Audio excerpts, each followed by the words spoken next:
This screen recording is going to show you how you can see the different participants in your meetings, if that is helpful information for you for attendance or otherwise. So the first thing you'll do is go to the WebEx meetings website, which is smsd.webex.com, and then you will log in like you do to Teams or Meetings app, just whatever your WebEx username and password is. And then from the home page over here on the far right, you're going to see your name. So choose your name, click the little drop down arrow, and you're going to choose My Reports. And then the first option, which is Usage Report.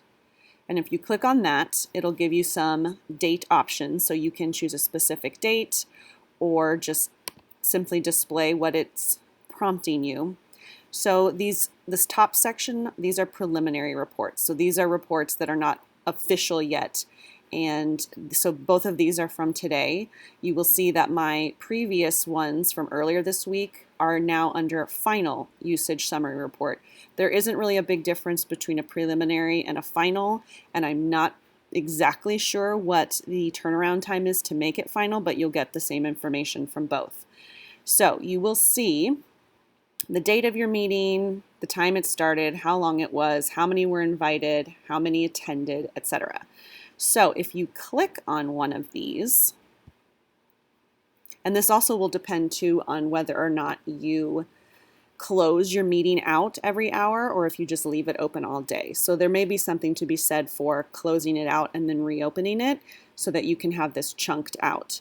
But you will see that it lists by different participants, their name and their email. Now, what I have found is that even when students are joining as a guest, they have to type a name, they have to type an email, but there's really no way to differentiate on this report whether they're signed in or not, like you can in your meeting room. But if you export this report, it gives you a nice way for you to see who was in your room.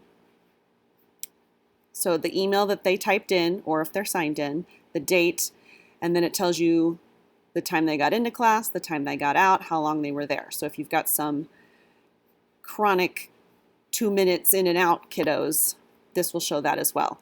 So this might be helpful for attendance purposes or if you need talking points for a parent conference, things like that.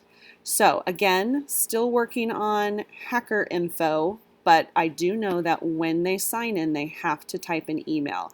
Whether they use a legit email or not, that's kind of, on them, but you can at least see what emails are being used to get into your class.